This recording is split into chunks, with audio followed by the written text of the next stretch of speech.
This video will be a bit different. A bit different than the other videos that I have been making.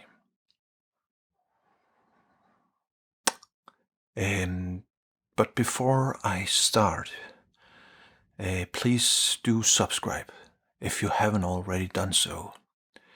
Please do subscribe on this YouTube channel. Thank you. Okay. This video will be a practical guide, a practical example of self-inquiry. How self-inquiry can be done. And actually I'm going to use a comment from my YouTube channel, a comment that was made on another video, a comment made by Patricia. And it was a lovely, honest comment. And I thought that I somehow could find inspiration and do something with that comment. And I have decided to make use of the comment as how we can do self-inquiry.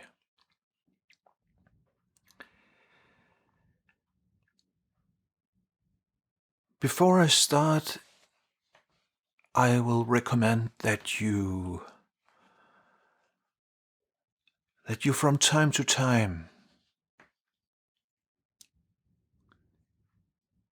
particularly if you feel some kind of suffering, that you then from time to time sit down with a piece of paper and a pen, and then you ask yourself, I feel suffering.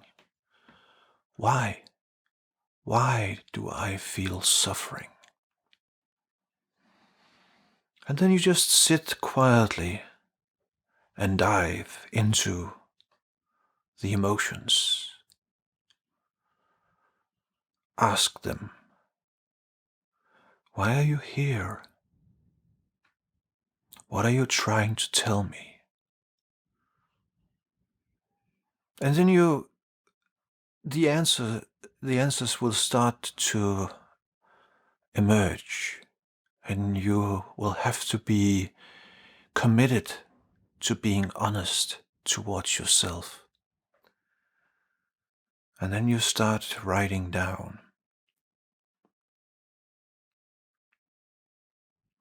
And you are not meant to write several pages, just a few paragraphs, half a page or something like that. And then you can look at what you have been written and try to compress it even further, so that you end up with a fairly short story about why you are suffering. And that comment from Patricia was in many ways it was a very fine example of how this initial investigation into suffering, how this initial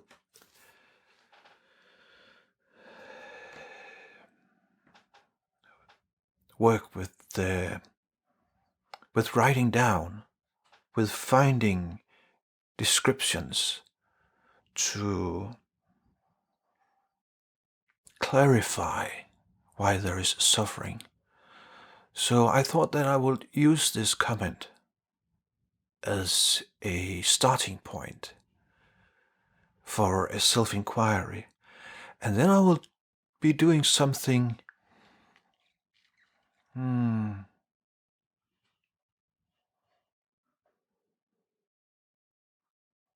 will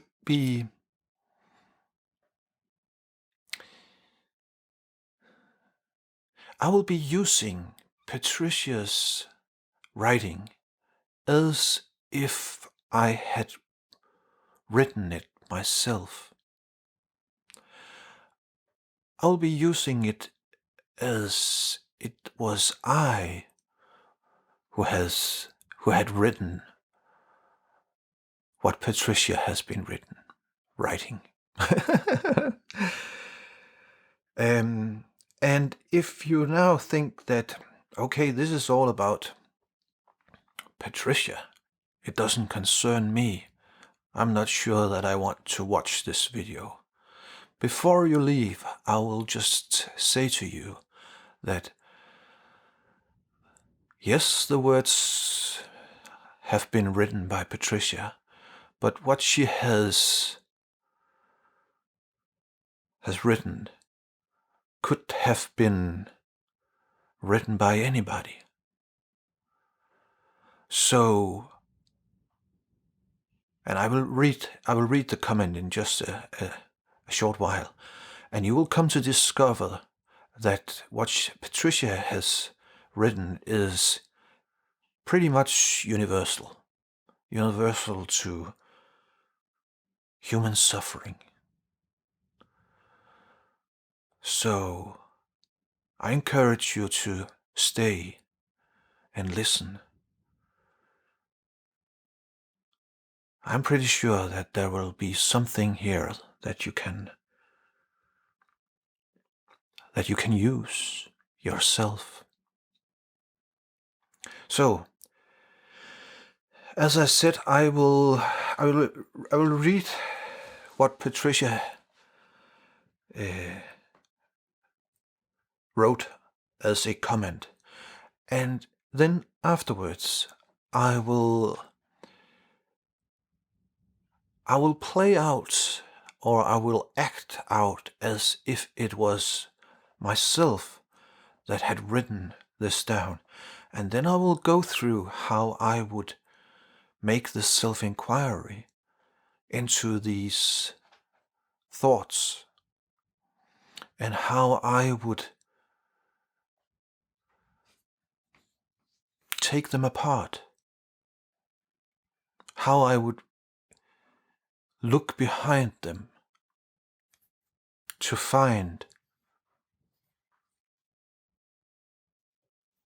uncover what is behind the suffering.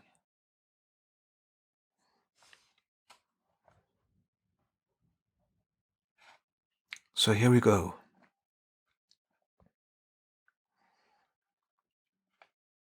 It seems like my attraction to distraction is based on my fear of painful thoughts.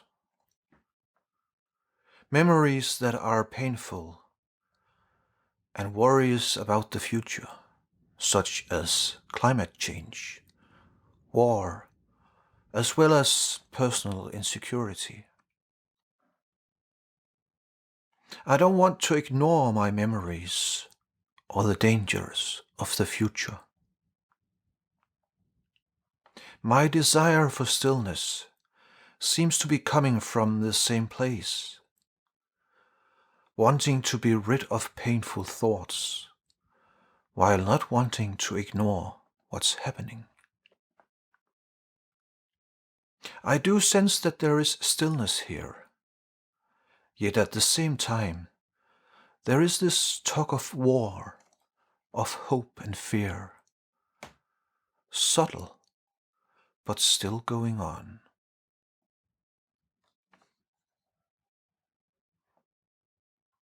Okay, that's it. Very beautiful and very honest. So now I will go through this and pretend that I am the one who has written this. And it all starts with me asking myself, I feel suffering. Why? And then through that inquiry, I have ended up with this text that I just read for you. So, this is what I have been writing down. I will now inquire into these thoughts I have had and see what I can uncover. And mind you, what I uncover, some of it will apply to most of you as well. There may be details that are different, but it will apply to incredible many people. Okay, so I'll start over again, and I will say it seems like my attraction to distraction is based on my fear of painful thoughts, memories that are painful, and worries about the future, such as climate change, war, as well as personal insecurity. I don't want to ignore my memories or the dangers of the future. Okay, so when I look at what I have been writing down here, I can now see that I have a contradiction. Because I say I don't want to ignore my memories or the dangers of the future, but at the same time, I am saying that I have an attraction to distraction. So something within me do want to ignore my memories or the dangers of the future. And so far I have not been able to find any other means than becoming attracted to distractions. Distractions that can help me forget these painful thoughts about the past and possible dangers of the future. So that is where I am right now. I find myself in a contradiction. And that is painful, of course.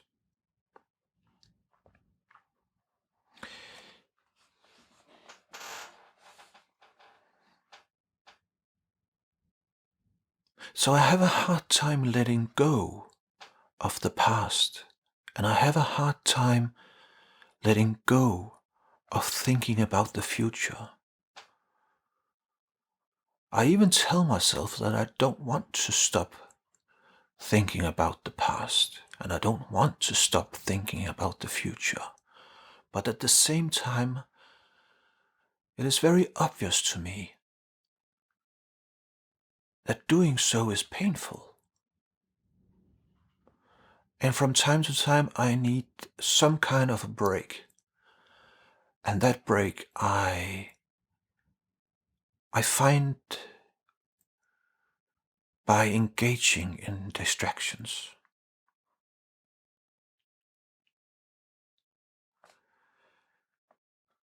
So why?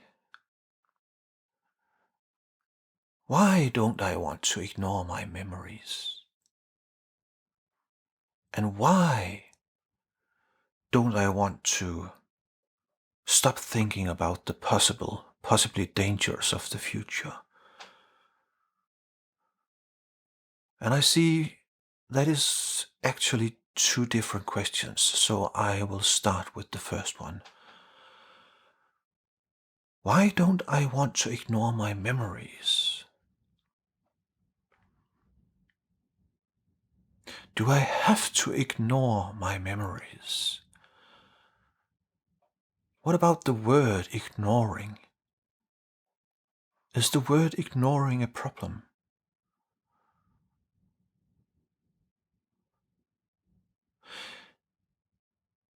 There is another tug of war there.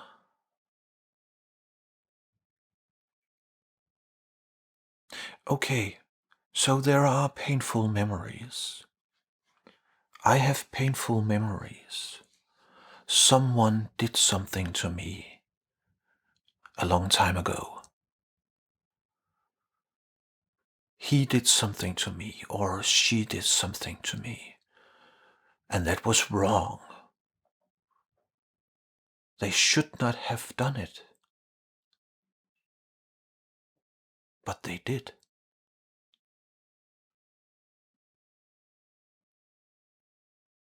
And then I come to realize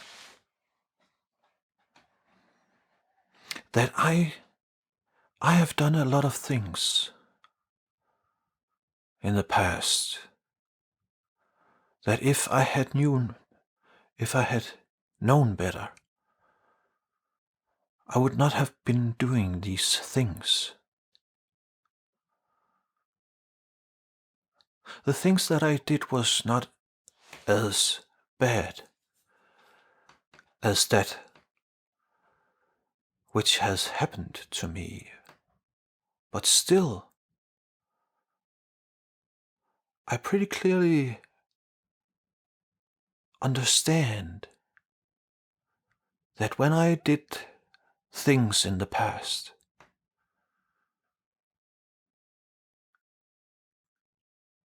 I didn't know better. If I had known what I know today, I would not have done it.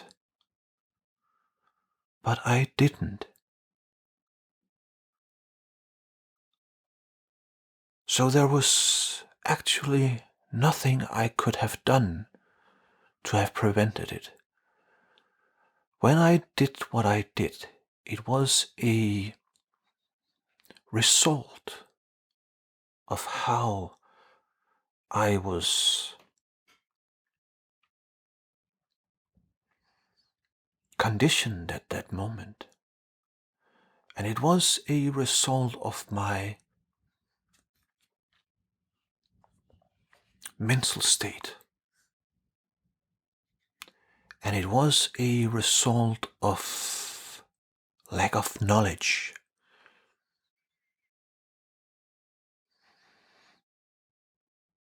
So I forgive myself. Because I see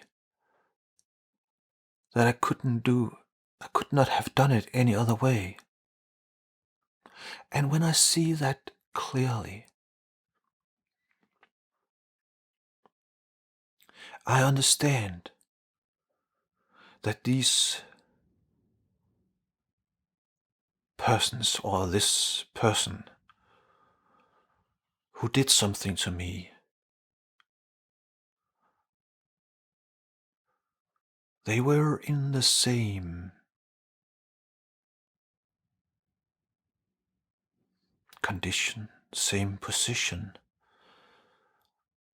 They knew not what they did. They knew not what they were doing. If they had known otherwise, they would have done otherwise. But since they did not do otherwise, it was because of ignorance. It was because of their conditioning. It was because of their lack of a deeper understanding. So, as terrible as it has felt for me, I do forgive them.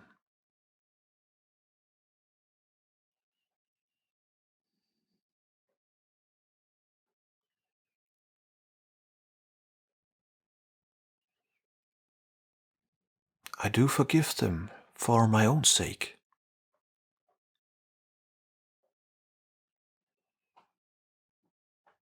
Because I realize that when I forgive, I am free. And if I do not forgive, I am actually perpetuating what they did.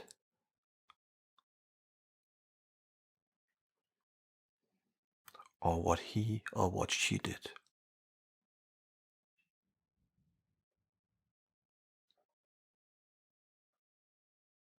Forgive them, for they know not what they do.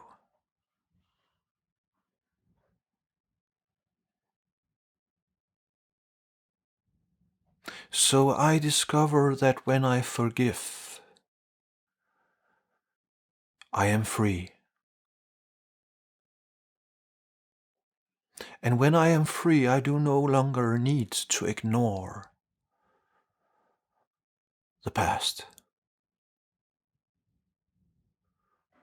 And the painful thoughts, I discover the painful thoughts, they are tied to the idea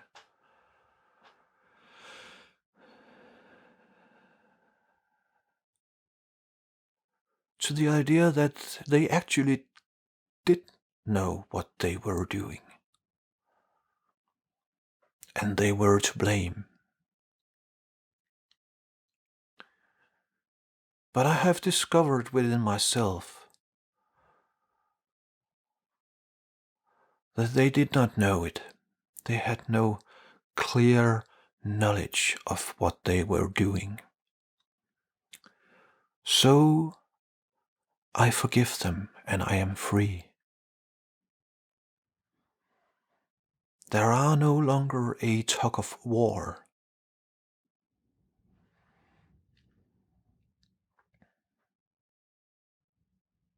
But then this other strange thing happens. Because see, I feel that I have been perceiving myself as a victim. And now this has become a part of my identity, that I am a victim of these circumstances.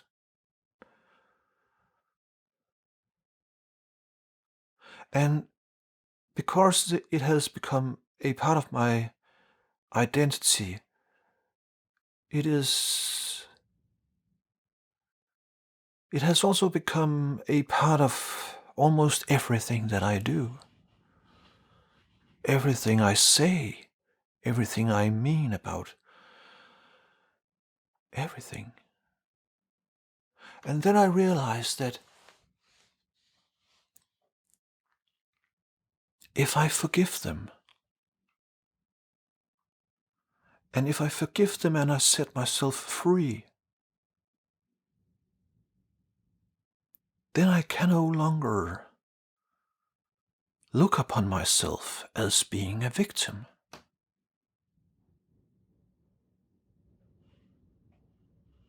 So that is actually quite strange, a strange sensation, because there is something within me that actually do not want to let go of being a victim. Because it has become such a huge part of my self-understanding. So what do I do about that?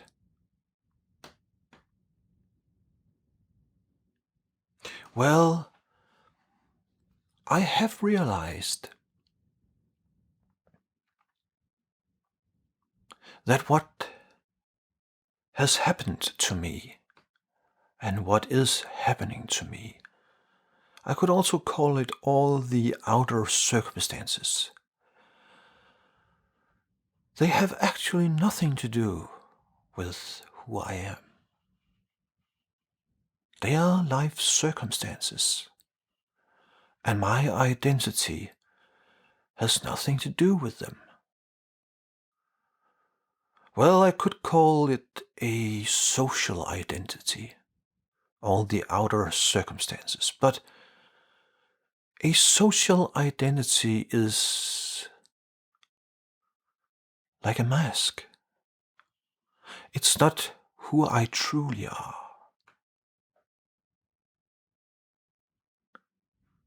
And I know that deep within. And that helps me to let go of the victim identity. Because I know that that is not truly who I am. So I don't need it. It is not important. And then once more, I go from being tied to this victim identity. And when I disassociate with it, and I feel committed to discover my true identity, I feel freedom once more.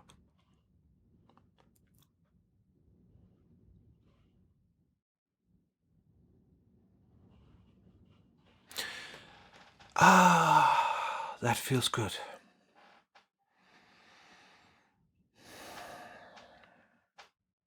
That helps me with the painful thoughts about the past. These insights, they are liberating. And when I am liberated from these past thoughts, painful thoughts, I do no longer need distractions.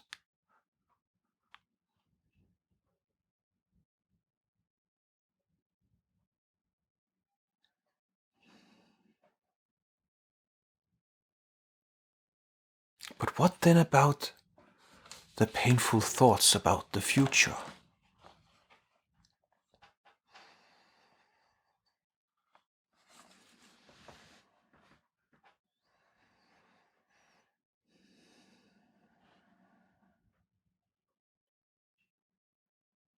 Well, in some sense, that is more simple. Although I do acknowledge that for some people it is still very difficult.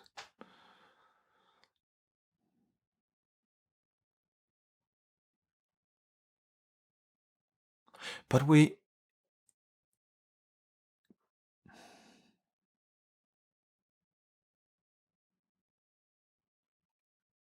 no, I think I'll go back to this role playing here.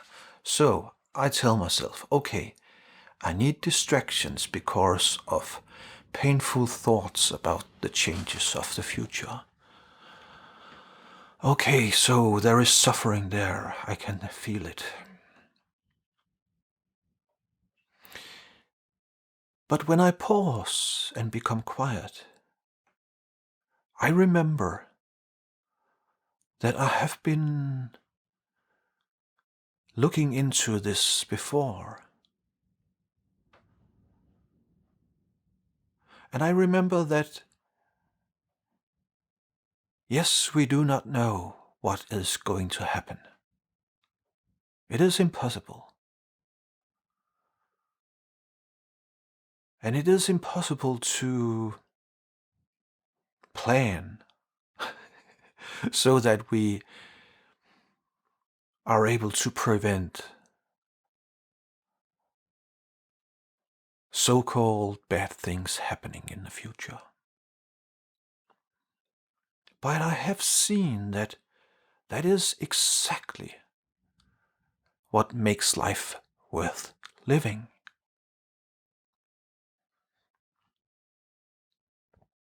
Not knowing what is going to happen.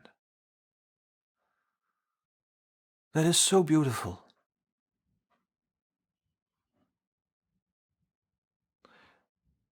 Every moment comes as a gift. And the entire universe say to me, here it is, what are you going to do with it?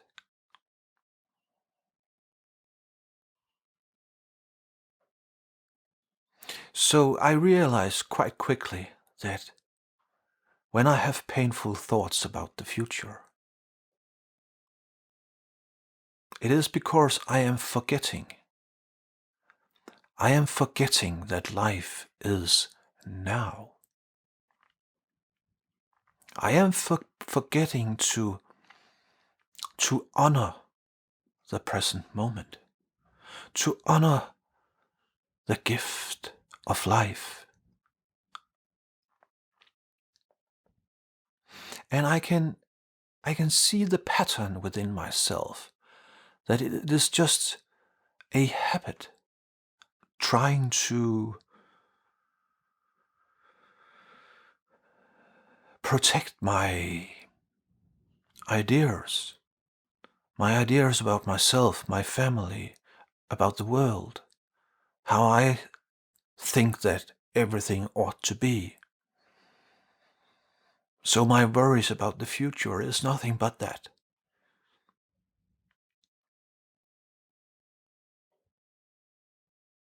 But I can also see that when I put all my energy or some of my energy into worrying about the future, I see that it creates suffering. And I see that it prevents me from engaging fully in life as it is right now.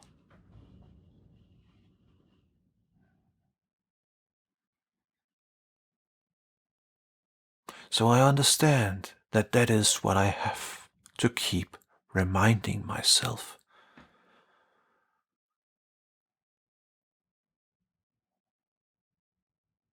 Shift the focus towards the present moment, the beauty,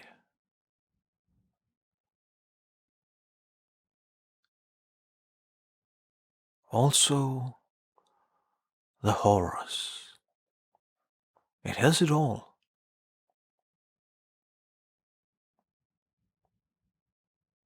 But I cannot do anything about what is happening in this moment. Because this moment is as it is. But I can look at it and I can ask myself, what is it offering me? And then I become a co-creator. And I immerse myself into this role of becoming a co-creator. That's what I can do. And when I do that, I no longer need any distractions.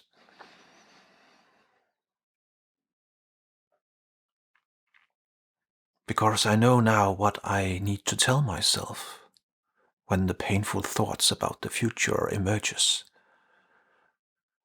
I have to tell myself that losing myself in these thoughts about the future is painful and it does not help. Honor the present moment. So I will be doing that, and I will keep reminding myself.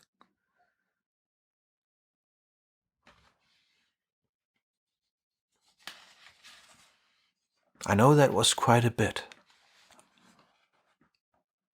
but I hope you can use it. Okay, so I move on. And the next paragraph says, my desire for stillness seems to be coming from the same place. Wanting to be rid of painful thoughts while not wanting to ignore what's happening. And then when I look at this, I can see that I'm actually describing a desire to move from distractions to stillness. So I tell myself, I am on the right track. I am on the right track. I do sense that there is stillness here. Yet at the same time, there is this tug of war of hope and fear, subtle but still going on. Then I ask myself, what do I mean by this? Well, firstly, I can see that I have used the word subtle. So this tug of war of hope and fear, it is subtle. And when I see that I describe it like that, I understand that I am on the right track. It is subtle, and it will become even more subtle before it finally dissolves completely. This tug of war will end within you. I do sense that there is stillness here. And I understand when I write it like this, I know that there is something that I have forgotten. I have forgotten that I am stillness in my essence. And when I forget that I am stillness, I start searching for stillness. And you cannot find what you already are. You are that which is searching for stillness. Stillness searching for stillness.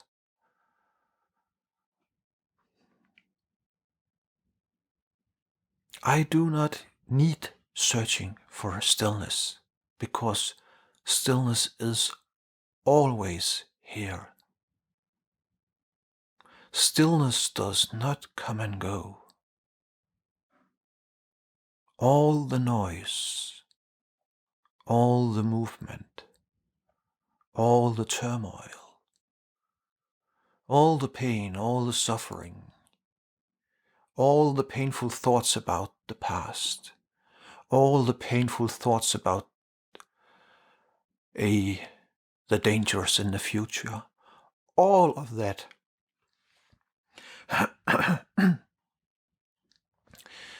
all of that comes and goes, is impermanent.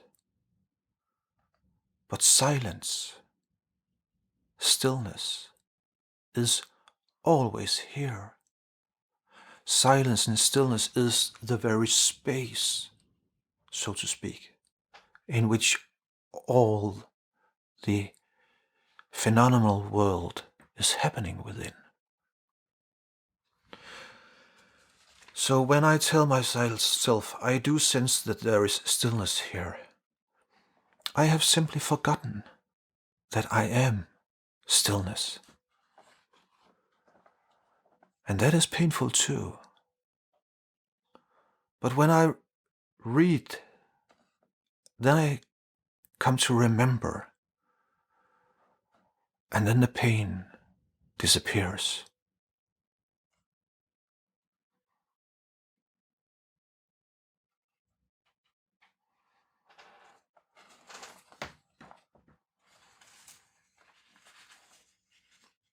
That was basically an example of how I would do a self-inquiry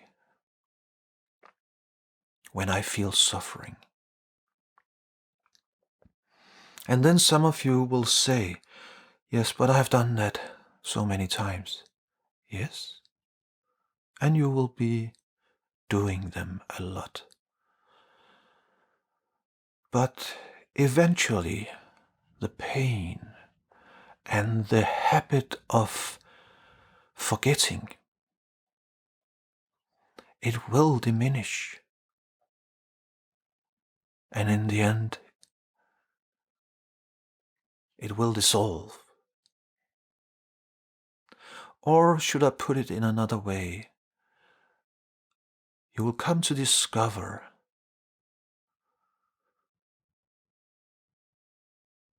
that the stickiness of it will dissolve. The thoughts may arise,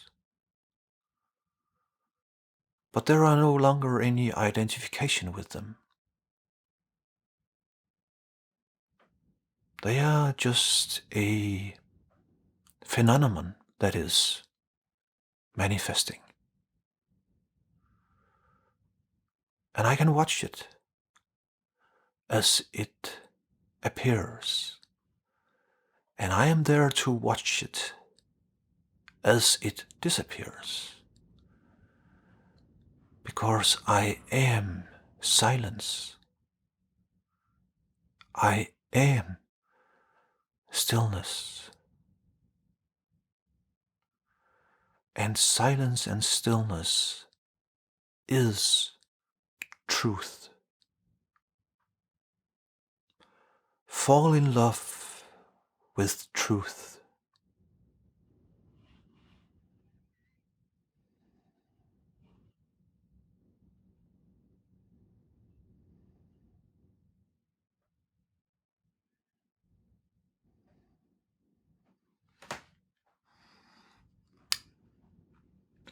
Fall in love with silence. Fall in love with stillness. You will then be falling in love with yourself and with all beings.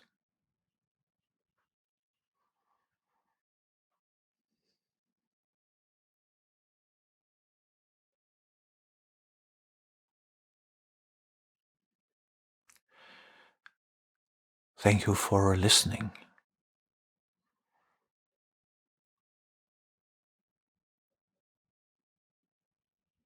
I hope what I have been talking about makes sense. But there will be more videos to clarify. Please remember to subscribe if you have not done that yet. To subscribe on this YouTube channel.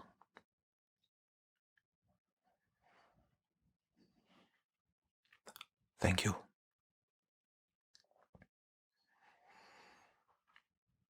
Fall in love with truth.